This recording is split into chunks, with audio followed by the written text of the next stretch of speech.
raadiyoo sagalee walabummaa Oromiyaati. Raadiyoon sagalee walabummaa Oromiyaa karaa marsariitii independent oromia.org torbanitti yeroo lama kan isiniif dhiyaatu amma jalqaba.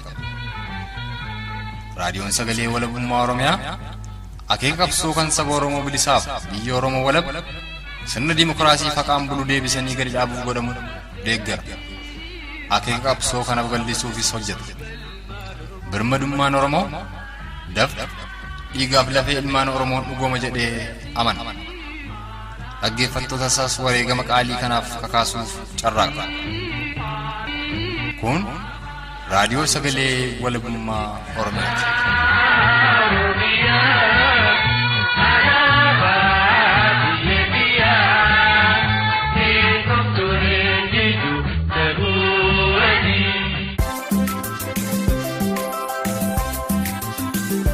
Kun sagantaa tamsaasa kallattii raadiyoo sagalee walabummaa Oromiyaa kamisa onkoloolessa bultii 17 bara 2019ti. Hordoftootaaf dhaggeeffattoota raadiyoo sagalee walabummaa Oromiyaa jaallatamoo ashama.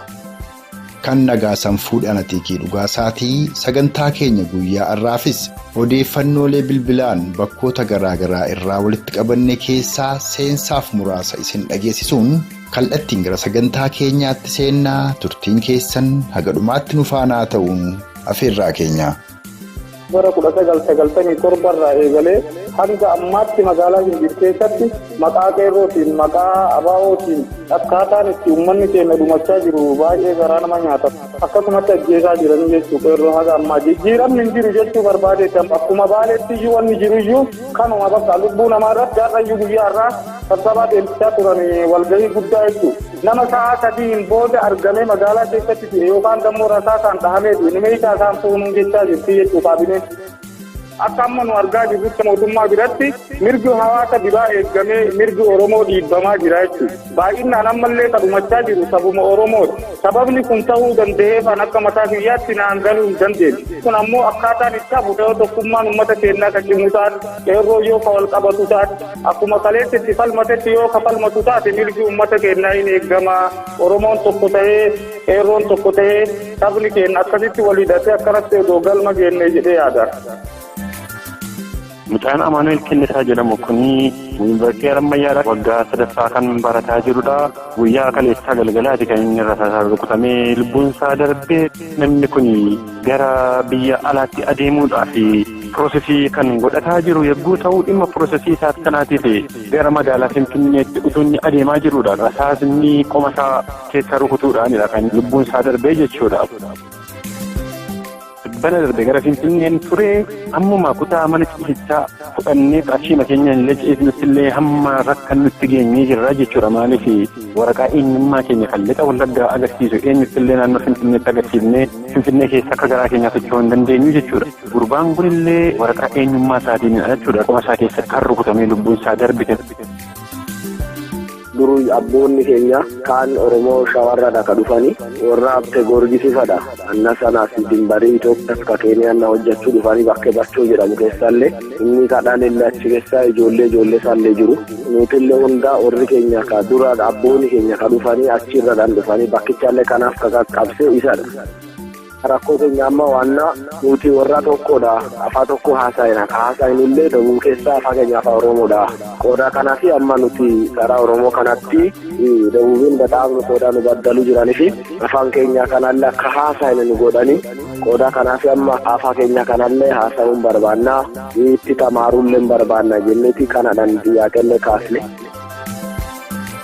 Sagaleelee walitti wal duraa duuba isin dhageessifne keessaa kan duraa ajjeechaa Oromoota konyaa Baalee hona Gindhiirii fi naannoo san irratti raawwatamaa jiru irraa odeeffatuuf Oromticha magaalaa Gindhiir irraa odeeffannoo arganne keessaa seensaaf kan fudhatame yoo ta'u sagaleen boodanaa ammoo dhimma ajjeechaa barataa yuunivarsiitii Harammayyaa Amaanu'eel Kennisaa jedhamu irratti guyyaa kaleessaa osoo gara Finfinneetti maluu poolisoota Koloneel Abiyyiin kellaa Gumruk Awaash irratti ajjeefame kan Oromticha tokkorraa odeeffannee fi dhumaatii gosoota Oromoo bulchiinsa mootummaa naannoo kibbaa keessatti argamanii kan Oromticha godina Koonsoo aanaa addaa Burjii ganda dhugaa iyyaa irraa odeeffanne keessaa seensaaf kan fudhanne isin dhageessifnedha.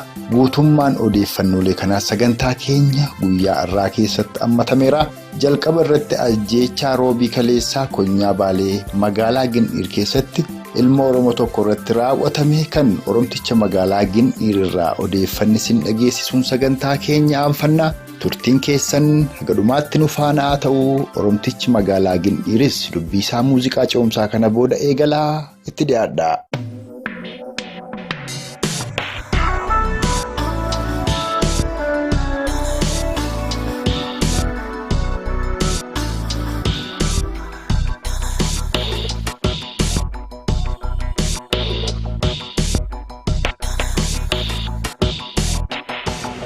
Alaabaa Miliika naftanyoota sanii wal qabate torbee dabre keessa gaafa guyyaa afurii ji'a lammaffaa jaarraa bakka jedhamtu naannoo Gindiir jettu achirratti lolli ka'ee lola sanii wal qabatee gara magaalaa Gindiiritti gamana dhufanii mucaa ta'e Amaaraa tajjeese.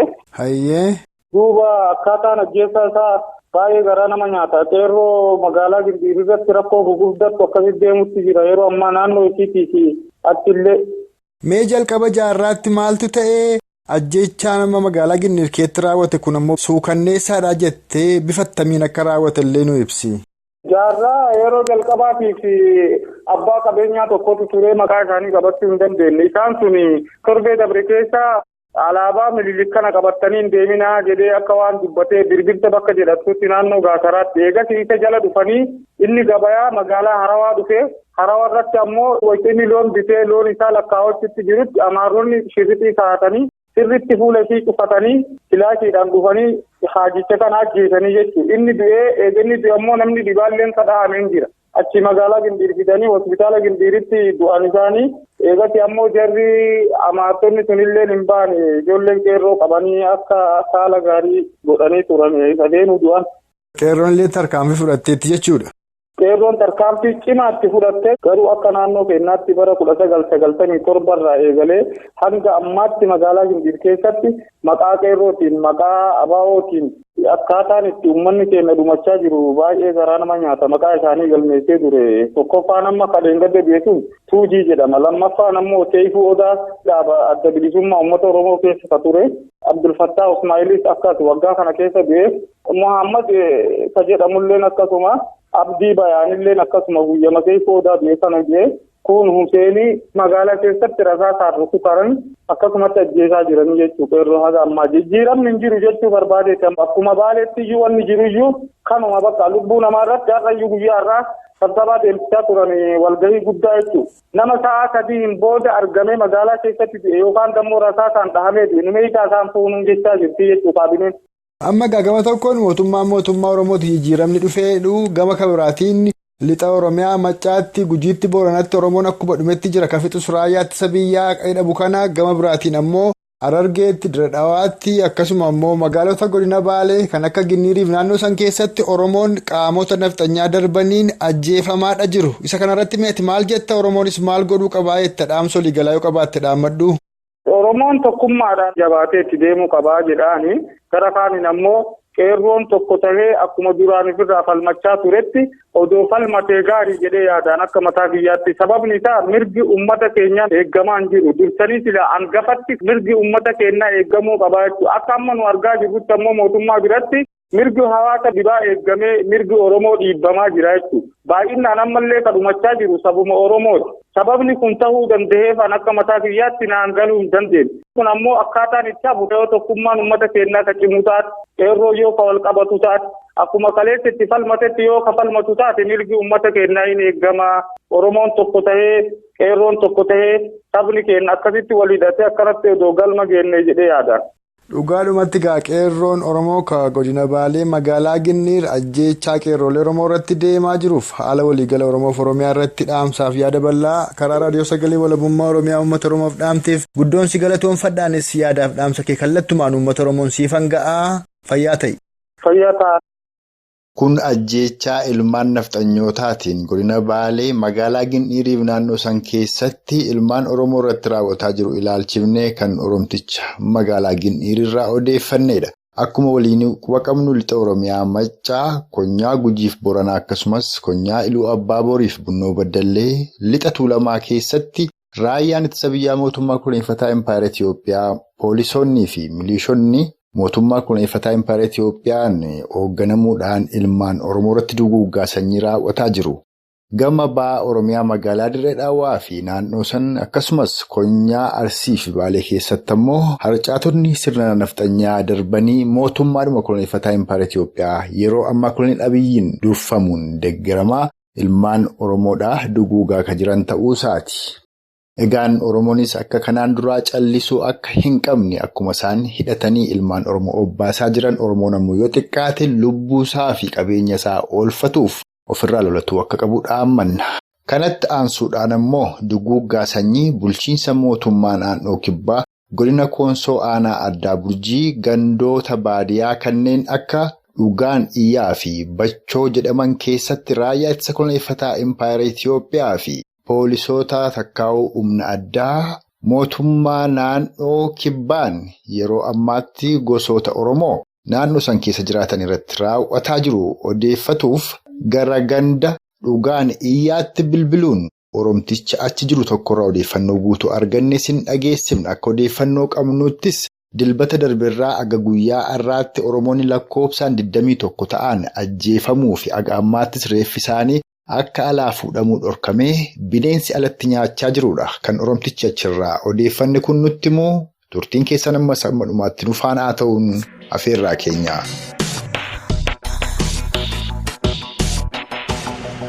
Oromoonni kanaan dura naannoo Koonsoo keessatti citanii afanii akkasumas orrumti Koonsooyyuu kan afaan Oromoo dubbatan afaan Oromoon barannaa Oromiyaa jalatti bulla sababa jedhaniif qofaa namoonni 21 ajjeefamanii jedhu gidduu kanaa isin ammoo naannoo sana jirtu naan jedhanii mee haala jiru guutuutti uummata Oromoof ibsaa waan isin mudate. Dhibbaa keessaa naannoo Gummaayidee jedhamu Saganii Hizboos Zoon jedhama. Hayyee. Godinichi otoo jala bulbulanii uummata keenya amma duruma 1933 jammareetii of danda'ee warra bulluudha. Tole. Digde mangistichi otoo xaddaqe duba 1987 akka waradichi farrasuu ta'e. Hayyee. Otoo wal jala bulbulame duuba karaa afuritti nu deemsan. Kaan karaa Burjitti, kaan immoo karaa Koonsootti, kaan immoo karaa Daraashetti, kaan immoo karaa Kooree. Bakka afuritti nu qoodani. Hayyee. Duuba yaa'u nu qoodani waanna nuti achi keessa jirru duru abboonni keenya kaan Oromoo shawarradha ka dhufanii warra abte gorgisiifadha. Anna sanaas dimbarii Itoophiyaas ka Keeniyaan hojjechuu dhufanii bakkee Bachoo jedhamu keessallee inni kadhaan illee achi keessa ijoollee isaallee jiru. Tole. Nutillee hundaa warri keenya ka dura abboonni keenya ka dhufanii achirradhaan dhufanii bakkichallee ka duruma ka qoroqqore bakkichallee kanaaf ka qaqqabse isadha. Kaan gin duuba warra dhufanidha. Tole. Rakkoo keenya amma waanna nuti warra tokkodha.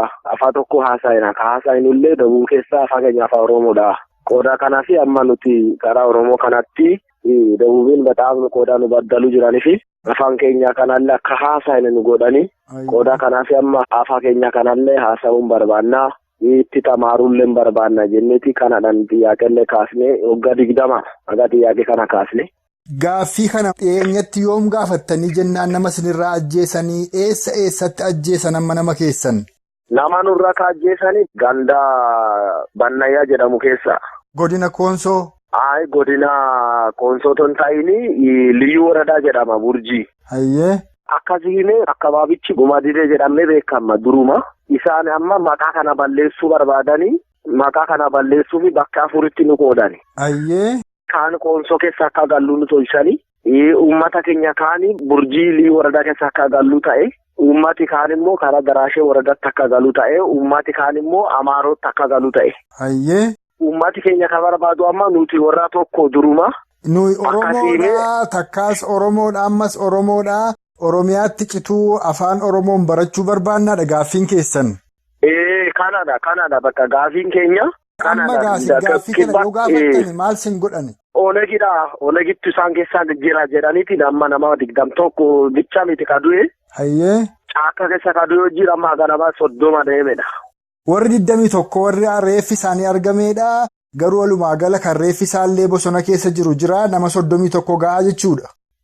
Aga 31 qaqqabeedha amma kan jiru kaanii amma lachiin kaa'ine reenfillee kun bineensi nama nyaachuu jira. Yoo amma kan nama kana ajjeesan torbeema kana keessaa? Uhudii jammarantidha. Uhudiif gaaf sanyuu gaaf lama ajjeesan. Hayyee.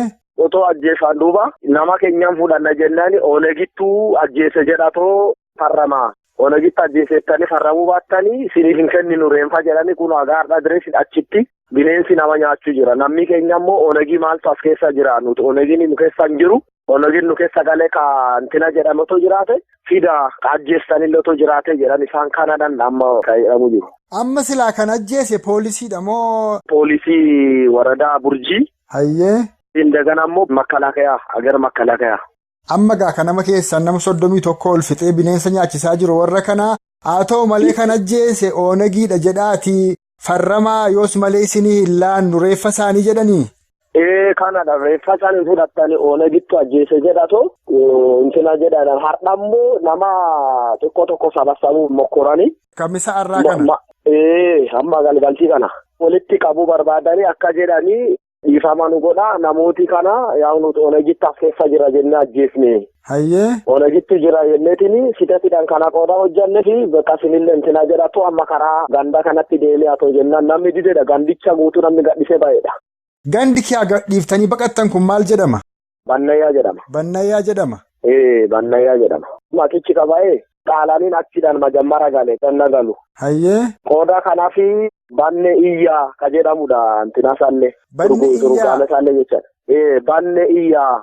Banne iyyaa. Iyyaa kanarraa ka'ee bannayyaa ta'e jechuun maqaan iyyuu maqaa Oromooti. Bannayyaa ta'eeti amma afaan Oromoodhaan malee banne iyyaadha ka jedhamuni. Amma gaa haala keessa jirtan kana hundumaa ajjechaa isin irratti raawwate kana miidiyaanis quba hin qabu Oromoo bal'aan kunis quba hin qabu isin dhaamsa attamii qabdu Oromootti attamittiin iyyitu. Iyyine Oromoof illee iyyine dheengaddallee dhufee nu laalee deeme. Godina Gujii lixaa abarraani Naccifaarii keessa oonegii jira jedhaniiti isaan achi galaanennanii sana laaluu dhufeeti inna darbu nu biraadhaan darbe. Hayyee. Innanni darbu kanallee amma maal jedhanii warri kuni kun karaa Oromiyaatti hin galla jedhanii ka'anidha.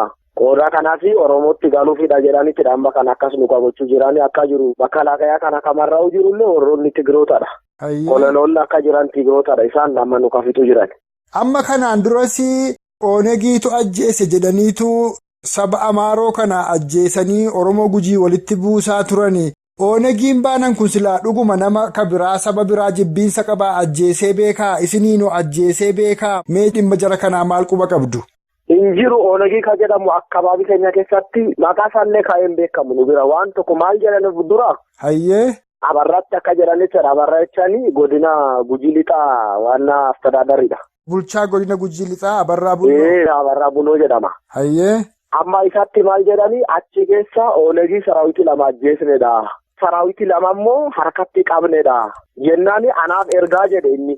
Anatti erga jedhee innani karaarraa oli karaa maayikalawii qabannee deemnedha. Ka jedhu danda'a. Amma immoo nuti immoo nama du'an kana hin kaasna jennaani oonegittuu as keessa ajjeese jedhatoni nu farrama harkatti waraqata nu kennatu. Inna sana reenfa kana kaasa. Kana malee hin kaastanii jedhaniiti kun gaafi dilbata jammaree namni ka du'e ka'u malee kun agaarra direes jira amma. Mana keessatti illee ka galan isaan ajjeesanii manni irratti cufameeti nama sadiifa kun mana tokko keessa ka du'an hin dumni haga amma kun manuma keessa jiru. Gandichatti qaqqabuu hin dandeechuuti raaqa namni bantina godhe kun. Egaan dhaggeeffattootaaf hordoftoota keenya jaallatamu akkuma amma dhageessan bulchiinsa mootummaa naannoo kibbaa godina Koonsoo aanaa addaa Burjii. Gandoota baadiyaa kanneen akka Dhugooyyee fi Bachoo jedhaman keessa Oromoonni jiraatan dilbata darbeerraa qabuun aga irraatti ajjeefamaa jiraatu yoo xiqqaate lakkoofsa Oromoota aga ammaatti ajjeefamanii nama 30 ol ta'uu fi reeffi isaanis aga ammaatti akka hin fuudhamin dabalataan ammoo kan Oromoonni kun ajjeefamaa jiraniif nuti Oromoodha. Bulchiinsa mootummaa naannoo Oromiyaa jalatti burla afaan keenyas afaan Oromooti. Afaan Oromoon barachuu qabna jedhanii gaaffii waan gaafatan qofaaf duguuggaan sanyii kun akka irratti gaggeeffamaa jirudha. Haa ta'u malee dhugaan qabatamaan kun osoo jiruu kan Oromoonni kun ajjeefamaniif akka waan waraanni bilisummaa Oromoo boonachi keessa jiru takkaa'u namoonni ajjeefaman kun akka isaan waan waraana bilisummaa Oromoo ta'anitti fakkeessuudhaan olollis ittiin oofamaa akka jirudha kan Oromticha achirraa odeeffanne kun nutti hime. Lakkoofsa Oromoota bakkasitti du'an 30 olii keessaa kan nu qaqqabe maqaa isaanii isin dhageessisuun xumurra. Taarikuu Gabra'aannaa, Waganee Boggaalee, Gassasee Gabree, Hayilemaariyaam Zabanyaa, Wandafroo Asaffaa, Siisaay Irgaa, Abbabee Zannabee, Odaajiloo, Kifilee Kuusee, Godaanaa Kabirroo fi Baarashee Nuuraddiin kan jedhaman namoota bakkasitti ajjeefamaniif kan maqaan isaanii nu qaqqabeedha. Kanneen biroos yoo maqaan isaanii nu qaqqabe sagantaa keenya itti aanu keessatti isiniif dhiyeessina. Kanatti aansuudhaan ammoo ajjeefamuu barataa Oromoo Yuunivarsiitii Aramaayaadhaa ka guyyaa kaleessaa Yuunivarsiitii Aramaayaadhaa gara Finfinneetti osoo imalaa jiru kellaa Hawaash irratti poolisoota gumruk kan mootummaa kunuunfataa Impaayera Itiyoophiyaan ajjeefame kan Oromticha lixa Oromiyaa Maccaa magaalaa Gimbiirraa odeeffanneedha. Barataan Oromoo guyyaa kaleessaa ajjeefame kun Amaanu'eel Kennasaa ka jedhamuu fi bakki dhaloota isaas lixa Oromiyaa Maccaa hona Gimbii ta'uudha kan dhageenye. Oromtichi odeeffannes Oromticha magaalaa Gimbiitii itti dhiyaadha. Mucaan Amaanu'eel Kennasaa jedhamu kuni Yuunivarsiitii Arammayyaadhaa waggaa 3ffaa kan barataa jirudha. Guyyaa kaleessaa galgalaati kan inni rasaasaan rukutamee lubbuun isaa darbee. Namni kuni gara biyya alaatti adeemuudhaaf piroosesii kan godhataa jiru yogguu ta'u dhimma piroosesii isaa kanaatiif gara magaalaa Finfinneetti utuu inni adeemaa jirudha. Rasaasni qoma isaa keessa rukutuudhaanidha kan lubbuun isaa darbee jechuudha. Baay'ee kan nama gaddisiisuu fi akka magaalaa Gimbii fakka lixa Wallaggaattis uummanni gadda guddaa keessa kan jirudha jechuudha.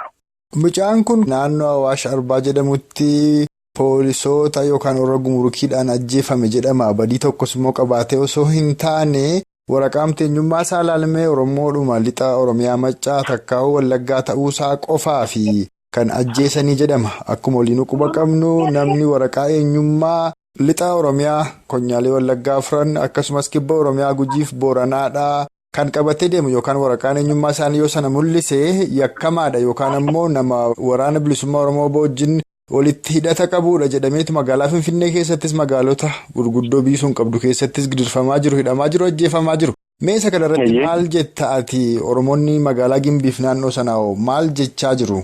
Baay'ee wanta sirriidha. Wanta nama jettaan anmataan koo tibbana darbe gara Finfinneen ture ammuma kutaa mana ciisichaa fudhannee qarshii makeenyaan illee ciisnutti illee hamma rakkan nutti geenyee jirra jechuudha. Maaliif waraqaa eenyummaa keenya kan lixa Wallaggaa agarsiisu eenyutti illee naannoo Finfinneetti agarsiifnee Finfinnee keessa akka garaa keenyaa socho'uu hin dandeenyu jechuudha. Waraqaa eenyummaa tokkollee iddoo sanatti poolisiin Oromiyaas haa ta'u kan federaalaa akkasumas immoo makalaakaanii kana argee jennaanii guutummaatti tarkaanfiin akka irratti fudhatamudha jechuudha. Waraqaan eenyummaa kun harkatti mul'ateenyaan kanaaf gara gurbaa kanatti illee gutti deebinutti gurbaan kun illee waraqaa eenyummaa isaatiin jechuudha. Inni qoma isaa keessatti kan rukutamee lubbuun isaa darbite waraqaa eenyummaa keenyaan namoonni Wallaggaa jedhu akka kana dararfamuun akka kana immoo dhiphachuun baay'ee kan nama gaddisiisudha jechuudha.